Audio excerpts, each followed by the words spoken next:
순자에게 미안하다. 단 두 줄이었습니다. 50년을 함께 산 남편이 제게 남긴 마지막 말이 고작 이 두 줄이었어요. 손이 떨렸습니다. 저는 그 자리에 주저앉고 말았어요. 여보, 당신이 대체 뭘 미안하다는 거야? 49제를 마친 날이었습니다. 손님들이 다 돌아가고 텅 빈 거실에 혼자 앉아 있으니 그제야 실감이 나더군요. 아, 이제 정말로 나 혼자구나. 50년을 같이 살았어요. 22살에 중매로 만나서 75이 된 지금까지 단 하루도 떨어져 본 적 없이 살았습니다. 밥 한 그릇도 늘 마주보고 먹었고 잠도 늘 한 이불 덮고 잤어요.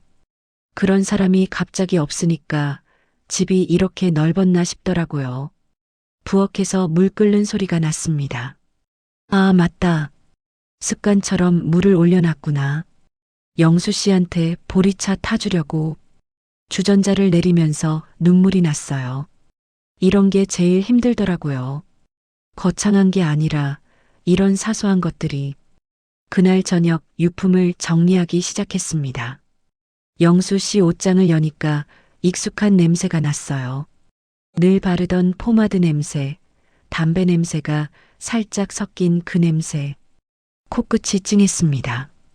양복들을 하나씩 꺼내다가 안쪽 주머니를 뒤져봤어요. 혹시 뭐라도 남겨뒀을까 싶어서요. 그이가 원래 말이 없는 사람이었거든요. 살아생전에 사랑한다는 말 한 번 안 하고 간 사람이에요. 여보, 당신 주머니에서 이게 나왔어. 가끔 영수 씨 양복에서 영수증이나 메모지 같은 게 나오면 저는 늘 그렇게 말하곤 했어요. 그럼 영수 씨는 음하고 대답하고는 슬쩍 가져가곤 했죠. 이제는 그 음소리도 못 듣는구나. 옷장 정리를 끝내고 서재로 갔습니다. 영수 씨가 제일 좋아하던 공간이었어요. 퇴직하고 나서는 하루 종일 여기서 책 읽고 바둑 기보 보고 가끔 옛날 사진 꺼내보고 저는 그 방에 함부로 들어가지 않았어요. 남자한테도 혼자만의 공간이 필요하다고 생각했거든요. 책상 서랍을 열어보니 별것 없었습니다. 오래된 만년필, 손때 묻은 수첩, 그리고 빛바랜 가족사진 몇 장. 사진 속에서 젊은 영수 씨가 웃고 있었어요. 옆에는 갓 태어난 우리 딸 은지를 아는 제가 있었고요. 은지야. 30살에 교통사고로 먼저 간 우리 딸. 그 아이 생각하면 아직도 가슴이 먹먹해요. 은지가 떠나고 나서 영수 씨는 더 말이 없어졌어요. 저도 그랬고요. 서로의 슬픔이 너무 커서 위로할 말을 찾지 못했던 것 같아요. 그때 눈에 띈 게 있었습니다. 책상 아래 구석에 낡은 금고가 하나 있었어요. 먼지가 뽀얗게 쌓여 있는 걸 보니 오래된 물건 같았습니다. 이런 게 있었나? 50년을 같이 살았는데 저는 이 금고를 처음 봤어요. 아니, 어쩌면 본 적이 있었는데 그냥 지나쳤는지도 모르겠어요. 서재는 영수 씨 공간이니까 굳이 뒤져볼 생각을 안 했거든요. 금고를 꺼내서 살펴봤습니다. 숫자 버튼이 달린 구식 금고였어요. 비밀번호가 뭘까? 그때 문득 영수 씨가 병원에서 했던 말이 떠올랐습니다. 여보, 내가 죽으면 서재 금고 열어봐. 그때는 무슨 말인가 싶었어요. 금고가 어디 있는지도 몰랐고 그이가 워낙 힘들어하던 때라 횡설수설하는 줄 알았거든요. 비번은 은지 생일 0815. 손가락이 떨렸습니다. 왠지 모르게 열면 안 될 것 같은 느낌이 들었어요. 하지만 죽은 사람의 유언인데 안 열어볼 수는 없잖아요. 찰칵 금고가 열렸습니다. 안에는 서류 봉투가 하나 들어 있었어요. 봉투를 꺼내서 열어보니 통장이 하나 나왔습니다. 오래된 통장이었는데 표지에 적힌 이름을 보는 순간 심장이 멎는 것 같았어요. 이정희. 누구야, 이 사람? 통장을 펼쳐봤습니다. 매달 50만 원씩 30년 동안 꾸준히 돈이 빠져나간 기록이 있었어요. 한 번도 빠짐없이. 마지막 출금일은 영수 씨가 병원에 입원하기 직전이었습니다. 30년이면 우리 은지가 죽고 난 직후부터네. 머릿속이 하얘졌어요. 손이 떨려서 통장을 놓칠 뻔했습니다. 그리고 통장 밑에서 접힌 종이가 하나 더 나왔어요. 떨리는 손으로 종이를 펼쳤습니다. 영수 씨 글씨였어요. 평생을 봐온 그 삐뚤빼뚤한 글씨. 순자에게 미안하다. 그게 전부였습니다. 50년을 함께한 아내한테 남긴 말이 고작 이것뿐이라고? 뭐가 미안한 건데? 이 여자가 누군데? 왜 30년 동안 몰래 돈을 보낸 거야? 그날 밤 저는 한숨도 못 잤습니다.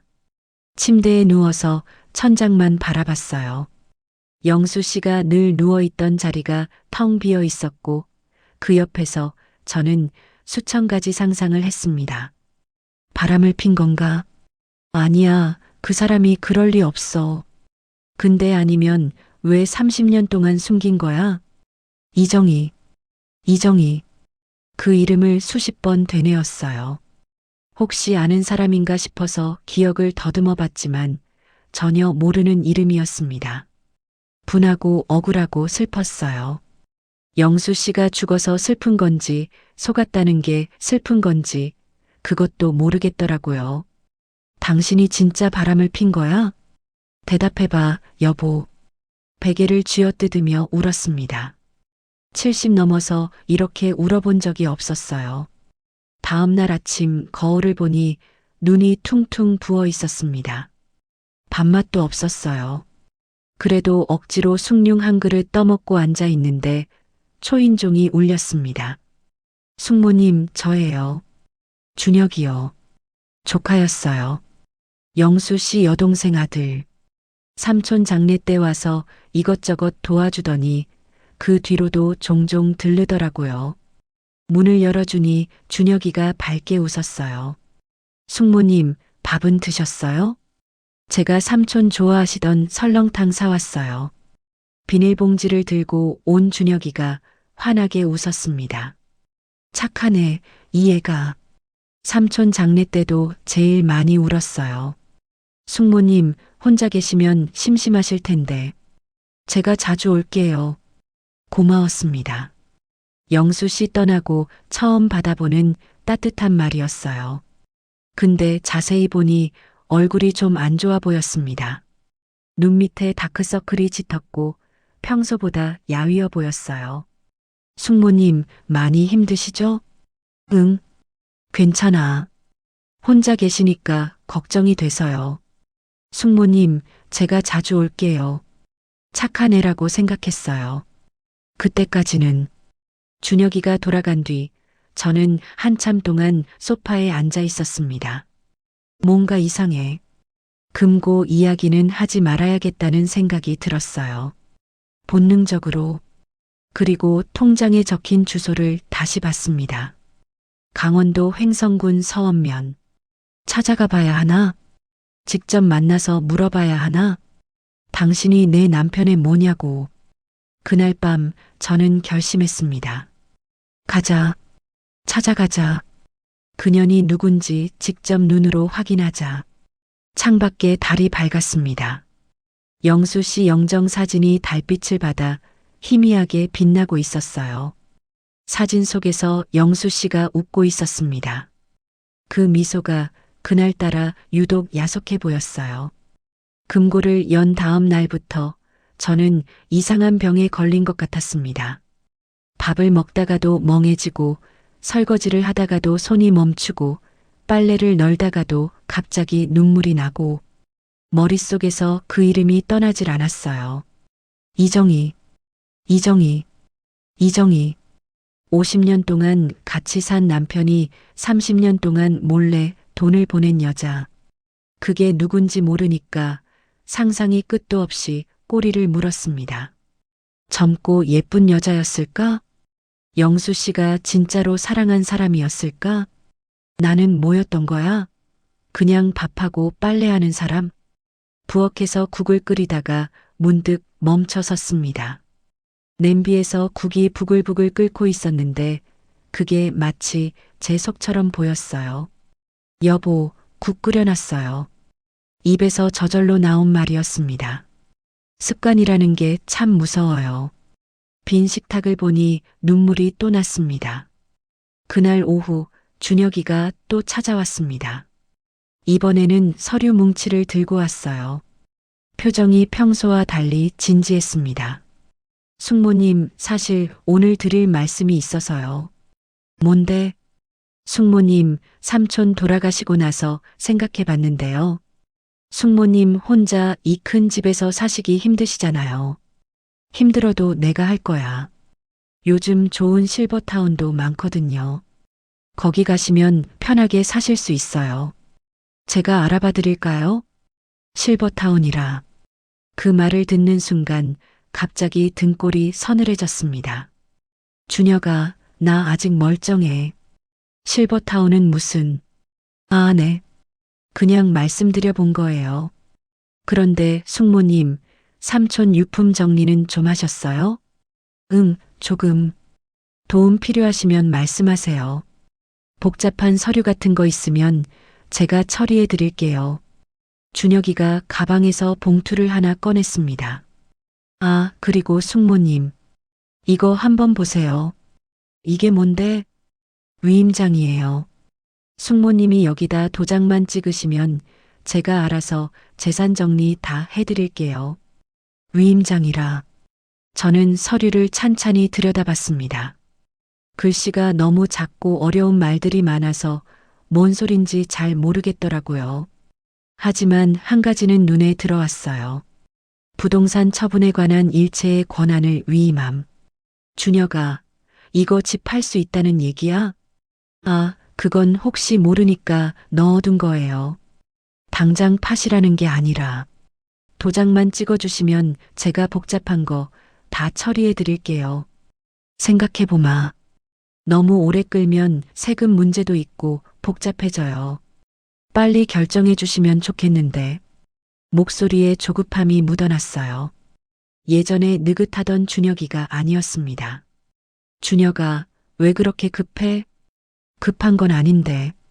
그냥 숙모님 걱정이 돼서요. 그때 준혁이 휴대폰이 울렸어요. 화면을 보더니 얼굴이 굳어지는 게 보였습니다. 밖으로 나가서 전화를 받았는데 작은 목소리로 뭐라고 하더라고요. 지금 없다니까요. 조금만 기다려주세요. 무슨 돈 문제인가? 전화를 끊고 돌아온 준혁이가 억지 웃음을 지었어요.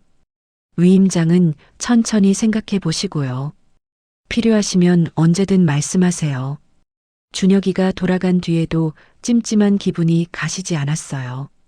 저녁 때 말순이한테 전화를 걸었습니다. 말순이는 제 50년 지기 친구예요. 시집 올 때부터 알던 사이라 무슨 이야기든 다 털어놓을 수 있는 사람이었습니다. 말순아, 나 좀 보자. 할 말 있어. 뭔데? 무슨 일 있어? 전화로는 못해. 직접 만나서 할게. 약속 장소는 늘 가던 분식집이었어요. 떡볶이가 맛있는 작은 가게인데 말순이랑 저는 젊었을 때부터 거기서 수다를 떨곤 했습니다. 말순이가 먼저 와 있었어요. 화려한 주황색 점퍼를 입고 있더라고요. 이 나이에도 저렇게 밝은 색을 좋아하는 게 말순이에요. 야, 얼굴이 왜 그래? 무슨 일 있어? 말순아, 나 큰일 났어. 저는 금고 이야기를 전부 털어놨습니다. 이정이라는 여자 이름, 30년간 송금한 통장, 그리고 미안하다는 짧은 편지까지. 말순이가 듣더니 눈이 휘둥그레졌어요. 뭐? 영수 씨가? 진짜? 응. 나도 믿기지가 않아. 그래서 그 여자가 누군데? 몰라. 그래서 더 미치겠어. 말순이가 한참 동안 아무 말 없이 떡볶이를 젓가락으로 휘젓더니 입을 열었습니다. 순자야, 찾아가 봐. 뭐? 그 여자. 직접 찾아가서 물어봐. 죽은 사람한테는 못 물어도 산 사람한테는 물어볼 수 있잖아. 그런데 말순이가 갑자기 표정을 바꾸더니 물었어요. 그나저나 준혁이 그 자식은 요즘 왜 자주 오는 거야? 응? 그냥 숙모 걱정된다고. 걱정은 무슨. 그 자식 조심해. 왜? 말순이가 목소리를 낮췄습니다. 순자야, 너 5년 전에 영수 씨 여동생 숙희 언니 요양원 간 거 기억하지? 응, 치매 와서 요양원 갔잖아. 그게 진짜 치매였을까? 뭔 소리야? 말순이가 한숨을 쉬었습니다. 숙희 언니가 요양원 가기 전에 나한테 전화했거든. 그때 목소리가 완전 멀쩡했어. 말순아, 나 억울해. 준혁이가 자꾸 내 재산 어쩌고 하는데 무서워라고 하셨어. 뭐? 근데 그 후로 갑자기 요양원 가신 거야. 준혁이가 후견인 됐고, 그러고 나서 집이랑 땅이 다 정리됐어. 심장이 쿵 내려앉았어요. 그게 진짜야? 진짜지. 요양원 가시고 나서 준혁이가 면회도 거의 안 갔대. 결국 혼자 쓸쓸하게 돌아가셨어. 그리고 요즘 동네에서 소문이 돌던데. 무슨 소문? 준혁이가 작년에 코인인가 뭔가에 손 뗐다가 큰돈 날렸대. 빚쟁이들한테 쫓기고 있다는 얘기도 있고. 코인? 빚쟁이? 아까 준혁이가 받던 그 전화가 떠올랐어요. 조금만 기다려주세요. 그래서 그렇게 급했던 거구나. 생각해보니까 아까 준혁이가 했던 말들이 갑자기 다르게 들리기 시작했습니다. 숙모님, 이제 혼자 사시기 힘드시잖아요. 좋은 실버타운도 많거든요. 위임장에 도장만 찍으시면 제가 알아서 해드릴게요. 설마 나한테도 똑같이 하려는 거야? 말순아, 근데 영수 씨는 그거 알았을까? 준혁이가 숙희 언니한테 그런 거. 말순이가 고개를 끄덕였어요. 알았을 거야. 영수 씨가 그때 많이 화내셨다고 들었어. 근데 이미 후견인이 됐으니까 손 쓸 수가 없었던 거지. 영수 씨, 당신도 알고 있었구나. 준혁이가 어떤 놈인지. 그런데 왜 나한테 말 안 했어? 분식집에서 나오면서 말순이가 제 손을 꽉 잡았습니다. 순자야, 일단 횡성 그 여자부터 만나봐. 그리고 준혁이 그 자식한테는 절대 위임장 도장 찍지 마. 응, 알겠어. 뭔가 이상하면 바로 나한테 연락해. 집에 돌아와서 다시 금고를 열었습니다. 통장에 적힌 주소를 꼼꼼히 읽어봤어요. 강원도 횡성군 서원면. 여기서 버스로 3시간 정도 거리였습니다. 내일 가자. 더 미루면 안 될 것 같았어요. 궁금해서 미칠 것 같기도 했고 빨리 진실을 알아야 준혁이 문제도 대처할 수 있을 것 같았습니다. 짐을 쌌습니다.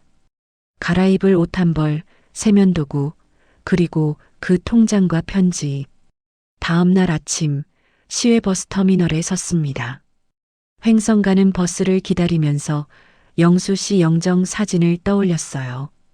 여보, 나 지금 당신 비밀 파헤치러 간다. 당신이 30년 동안 숨긴 여자, 내가 직접 만나볼 거야. 버스가 도착했습니다. 문이 열리고 저는 천천히 계단을 올랐어요. 75년 인생에서 혼자 이렇게 먼 길을 떠나는 건 처음이었습니다.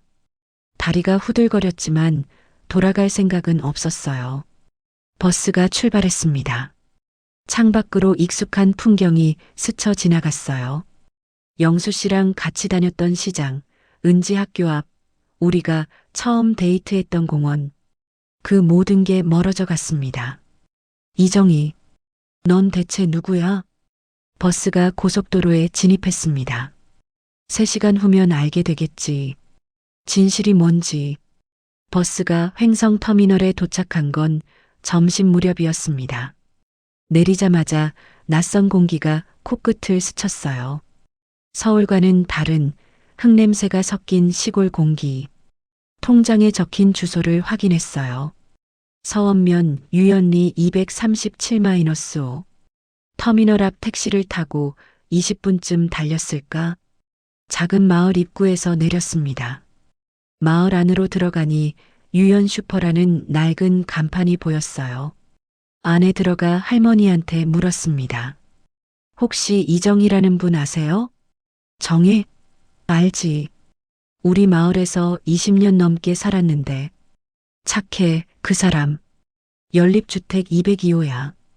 혼자 산다고 했어요. 바람 피운 여자면 남편이랑 살아야 하는 거 아니야? 낡은 연립주택 2층. 202호 문 앞에 섰습니다. 심장이 터질 것 같았어요. 딩동. 문이 열렸습니다. 예상과 완전히 달랐어요.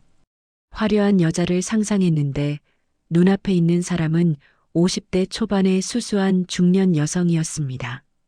주름 깊은 얼굴, 햇볕에 그을린 피부, 그리고 거칠게 갈라진 손. 농사일이나 허드렛 일을 많이 한 사람의 손이었어요. 누구세요? 저, 박순자라고 합니다. 김영수 씨 아내요. 그 이름을 말하는 순간 여자의 얼굴이 굳어졌습니다.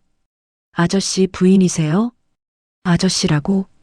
좁은 원룸 안으로 들어갔습니다. 낡은 침대 하나, 작은 밥상 하나, 구석에 오래된 TV. 30년 동안 돈을 받은 여자가 이렇게 살고 있다고? 작은 밥상 앞에 마주 앉았어요. 제가 먼저 입을 열었습니다. 단도직입적으로 물을게요. 당신이 내 남편의 뭐요? 정혜 씨 눈에 눈물이 맺혔습니다. 아주머니, 오해예요. 저랑 아저씨는 그런 사이가 아니에요. 그럼 뭔데? 30년 동안 매달 돈 보내는 게? 정혜 씨가 천천히 일어나 방 구석의 낡은 서랍장으로 갔어요. 작은 상자를 하나 꺼내왔습니다. 과자 상자처럼 생긴 건데 테이프가 누렇게 변색되어 있었어요. 이걸 보시면 이해하실 거예요. 상자 안에서 첫 번째로 나온 건 낡은 신문 스크랩이었습니다. 1972년 11월 서울 변두리 봉제 공장 화재. 사망 7명. 그해 겨울에 화재가 났어요. 저희 부모님이 일하시던 공장이었어요. 두 번째로 나온 건 흑백 사진이었어요. 젊은 부부가 갓난아기를 안고 있는 사진. 공장 건물 앞에서 찍은 것 같았습니다. 이게 저희 부모님이에요. 그리고 이게 갓난아기 때 저예요. 세 번째로 나온 건 그을린 아기 담요였습니다. 가장자리가 까맣게 탄 자국이 있는 낡고 빛바랜 담요. 이게 그날 저를 감싸고 있던 담요예요. 저도 모르게 손을 뻗었습니다. 담요를 만지자 50년 된 천이 바스락거렸어요. 이렇게 남아있을까? 아저씨가 이 담요째로 저를 받아서 불길 밖으로 뛰어나오셨대요. 그날 밤에 공장에서 불이 났는데 부모님은 2층 숙소에 계셨고 저는 갓난아기였고요. 지나가던 청년이 불길을 보고 뛰어들었대요. 부모님이 저를 담요에 싸서 그 청년한테 던지듯 넘겼대요. 그게 김영수 아저씨예요. 아저씨가 저를 받아서 밖으로 뛰어나왔대요. 저는 다시 그 담요를 봤어요. 가장자리에 그을린 자국이 그날 밤의 불길을 말해주고 있었습니다. 그제야 눈물이 났습니다. 영수 씨, 당신이 그랬던 거야? 그리고 정혜 씨가 말을 잇지 못했습니다. 부모님은 돌아가셨어요. 건물이 무너졌대요. 그러니까 영수 씨가 바람을 핀 게 아니라 화재에서 구한 고아를 평생 돌봐온 거라고. 정혜 씨가 상자에서 마지막 물건을 꺼냈습니다. 작은 나무 십자가였어요. 뒷면에 글씨가 새겨져 있었습니다. 김철수, 박영순 1972, 11, 15. 저희 부모님 이름이에요. 아저씨가 직접 만들어서 주셨어요. 아저씨는 늘 가슴 아파하셨어요. 자기가 조금만 더 빨랐으면 제 부모님도 살렸을 거라고. 그게 평생 죄책감이었대요. 가슴이 쿵 내려앉았어요. 영수 씨, 당신은 평생 그런 짐을 지고 살면서 나한테는 한마디도 안 한 거야? 근데 왜 나한테 말 안 했을까요? 부인이 상처받을까봐, 혹시 오해할까봐요. 눈물이 나왔습니다. 분노의 눈물이 아니라 미안함의 눈물이었어요. 영수 씨, 나 당신 욕했어. 바람 피운 놈이라고. 근데 당신은 평생 남모르게 선한 일을 한 거였네. 아주머니, 울지 마세요. 저야말로 죄송해요. 아니야. 내가 미안해. 당신을 그런 여자라고 생각했어. 우리 둘은 마주보며 울었습니다. 한참을 울고 나서 정희 씨가 물었습니다. 그런데 아주머니, 아저씨는 어떻게 되셨어요? 가슴이 철렁했어요. 이 사람은 아직 모르는구나. 정희 씨, 영수 씨가 2달 전에 돌아가셨어요. 폐암으로. 정희 씨의 얼굴이 새하얗게 질렸습니다. 그리고 그 자리에서 오열하기 시작했어요. 저도 다시 눈물이 났습니다. 이 여자도 영수 씨를 사랑했구나. 남녀 간의 사랑이 아니라 은인에 대한 사랑. 목숨을 구해준 사람에 대한 평생의 고마움. 창밖으로 해가 기울고 있었습니다. 정희 씨의 집에서 밤을 새웠습니다. 돌아갈 버스도 없었고 아직 듣지 못한 이야기가 남아 있었어요. 정희 씨가 라면을 끓여줬습니다. 허름한 방에서 낯선 여자와 라면을 먹다니. 아침에 집을 나설 때는 상상도 못한 일이었어요.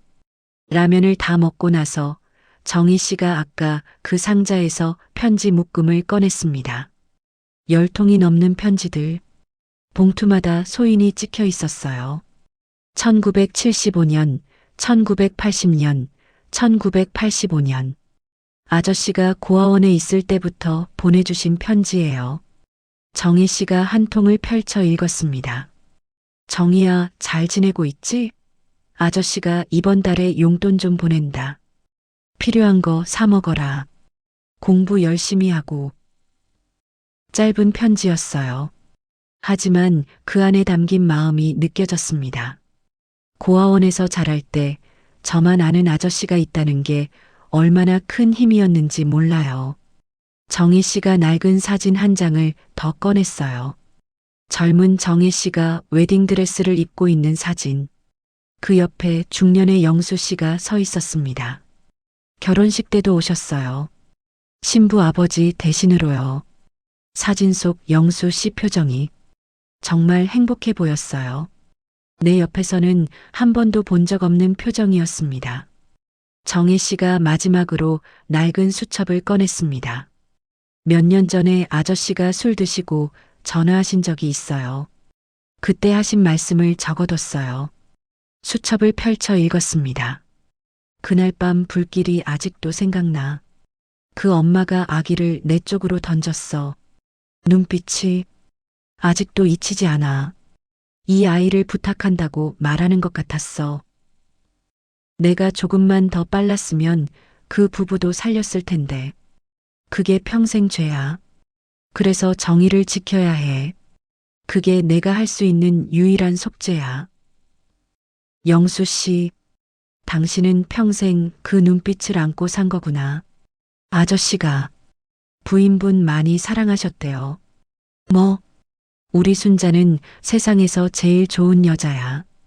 그 사람한테 상처 주기 싫어서 말 못하는 거야 라고 하셨어요. 눈물이 왈칵 쏟아졌어요. 영수 씨 바보야. 나한테 직접 말하지.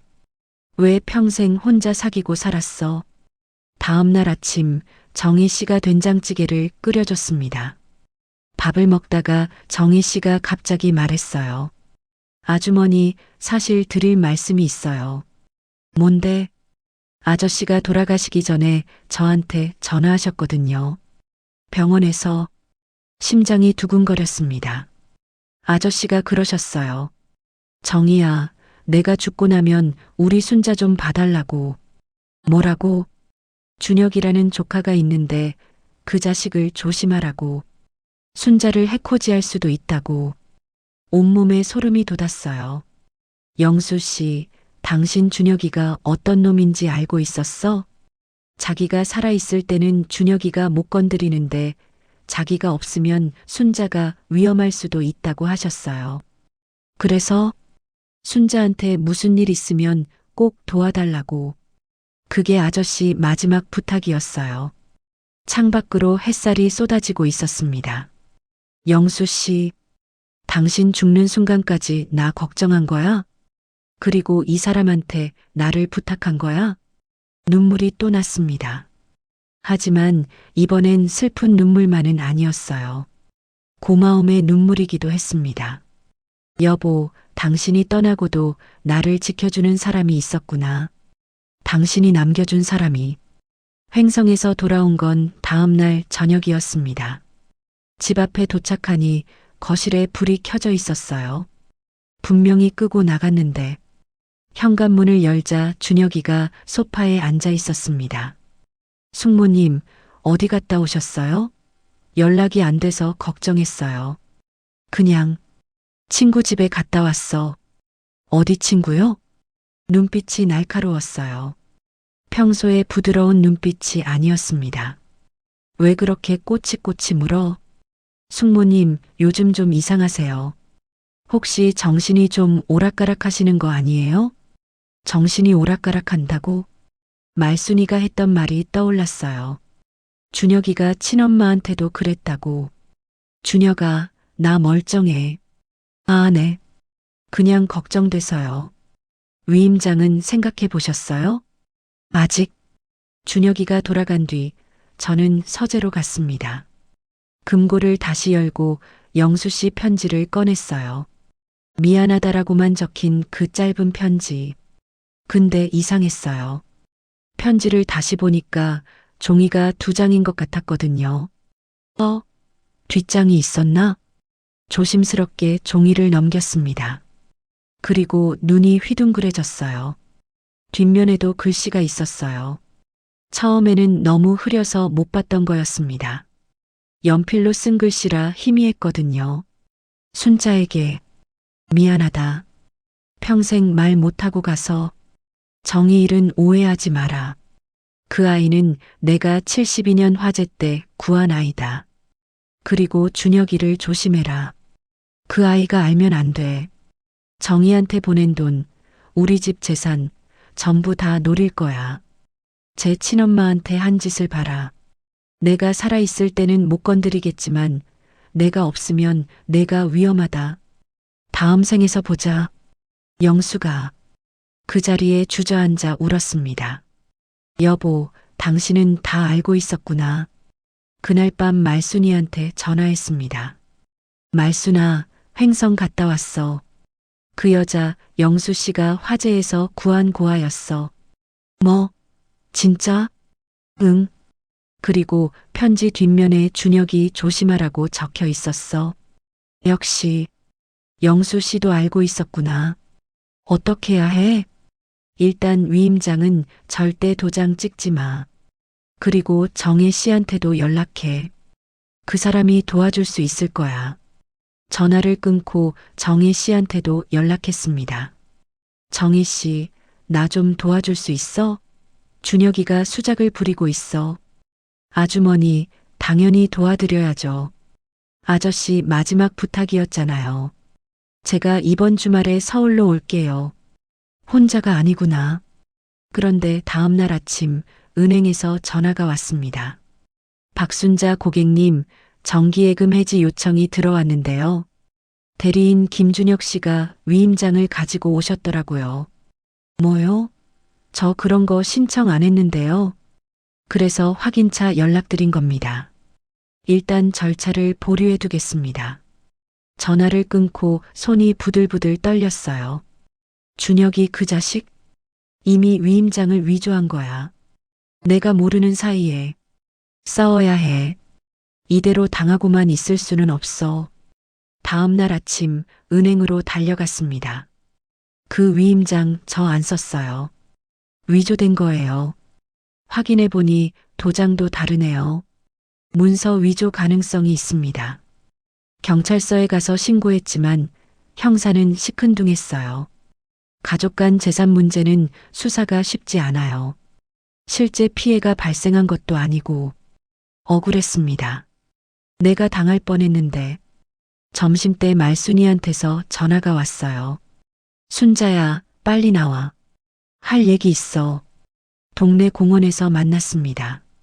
말순이 얼굴이 어두웠어요.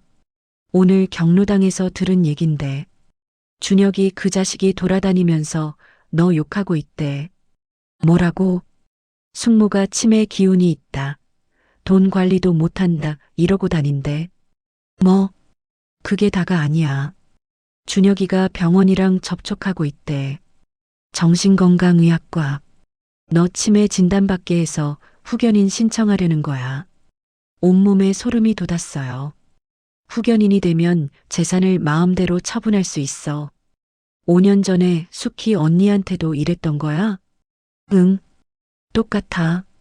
숙희 언니가 요양원 가기 전에 나한테 전화했었어. 말순아, 나 억울해라고. 말순이가 제 손을 꽉 잡았습니다. 순자야, 너는 안 돼. 싸워. 집에 돌아오니 문이 잠겨 있지 않았어요. 거실로 들어가니 준혁이가 소파에 앉아 있었습니다. 옆에 양복 입은 남자도 있었어요. 숙모님, 이분은 법무사님이에요. 숙모님 재산 관리 도와드리려고요. 뭐?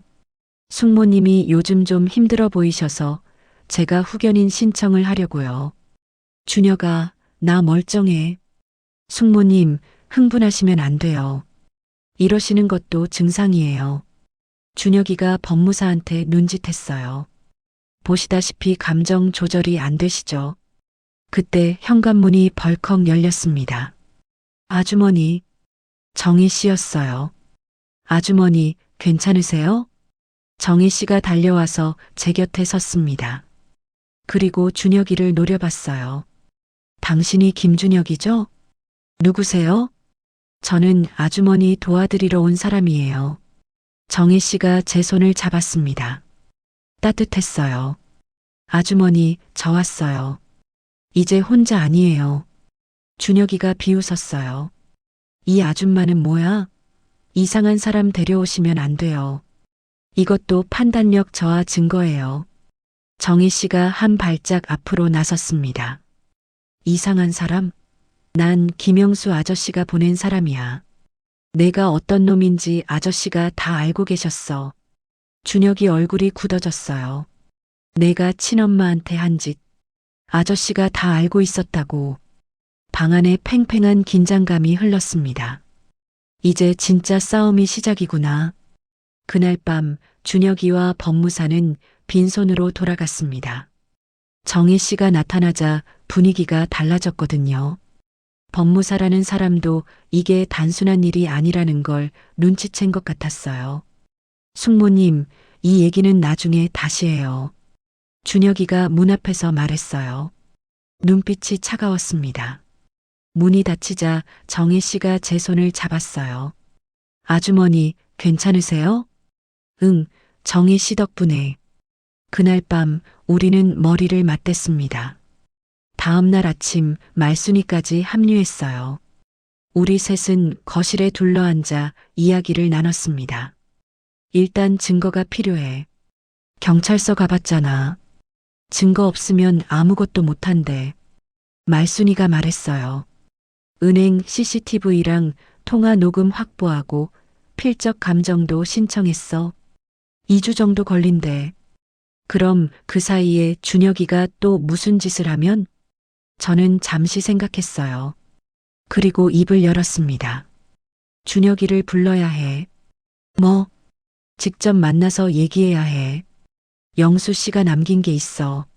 사실 금고 안에는 편지가 하나 더 있었습니다. 제가 처음에 못 본 거였어요. 봉투 안쪽에 접혀서 숨겨져 있던 또 다른 편지. 준혁이에게라고 적힌 편지였습니다. 저는 그 편지를 꺼내서 읽어봤어요. 읽으면서 눈물이 났습니다. 일주일 후 토요일 저녁 준혁이한테 전화를 걸었습니다. 준혁아, 나야. 할 얘기가 있어. 오늘 저녁에 올 수 있어? 무슨 얘기요? 삼촌이 너한테 남긴 게 있어. 전화기 너머로 잠시 침묵이 흘렀어요. 알겠어요. 갈게요. 저녁 7시. 준혁이가 왔습니다. 경계하는 눈빛이었어요. 거실로 들어오자 정혜 씨와 말순이가 앉아 있는 걸 보고 멈칫했습니다. 이게 뭐예요? 함정이에요? 아니야. 앉아. 준혁이가 조심스럽게 소파에 앉았어요. 저는 봉투를 하나 꺼냈습니다. 준혁아, 이거 삼촌이 너한테 남긴 편지야. 뭐요? 금고 안에 있었어. 나한테 남긴 편지 밑에. 준혁이 얼굴에 동요가 스쳤어요. 삼촌이? 저한테요? 응. 읽어봐. 준혁이가 떨리는 손으로 편지를 펼쳤습니다.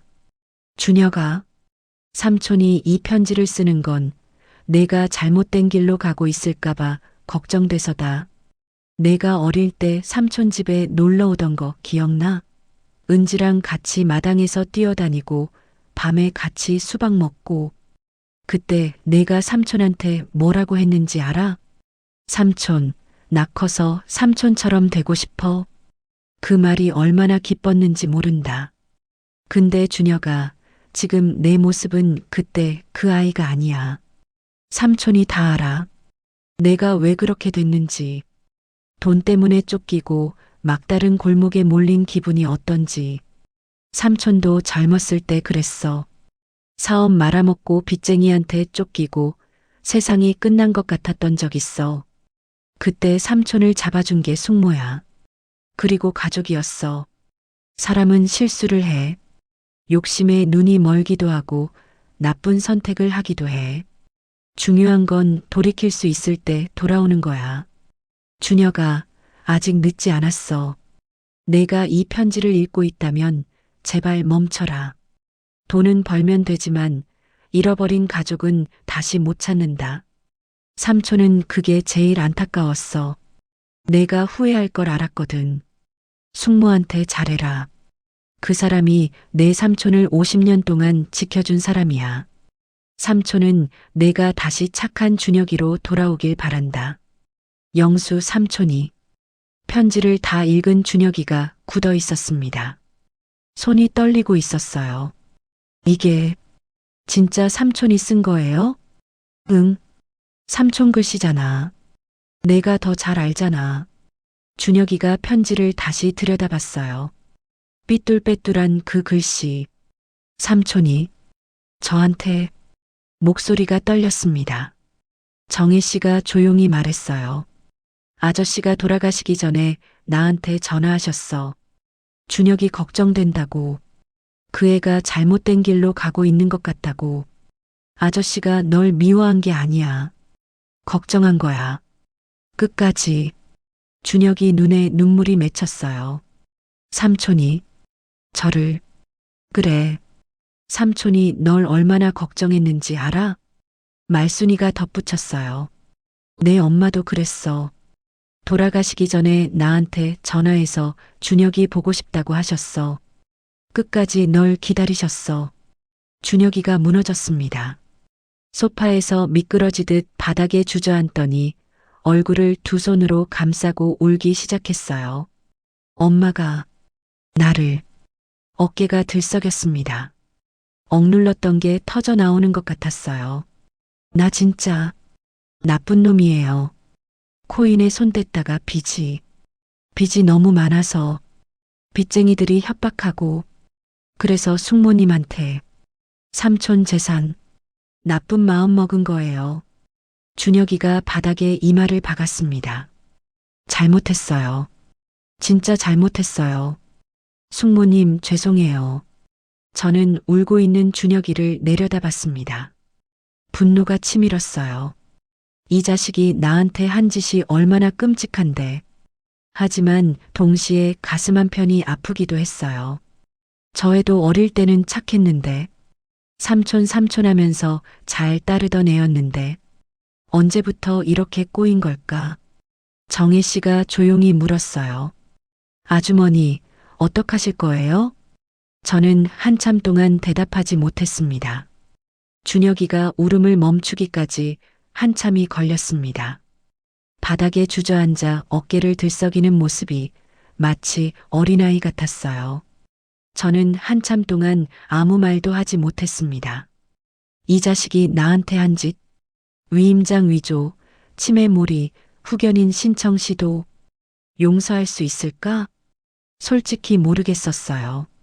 정희 씨가 제 옆에서 조용히 말했어요. 아주머니, 아저씨가 편지에 뭐라고 쓰셨는지 기억하세요? 돌이킬 수 있을 때 돌아오는 게 중요하다고요.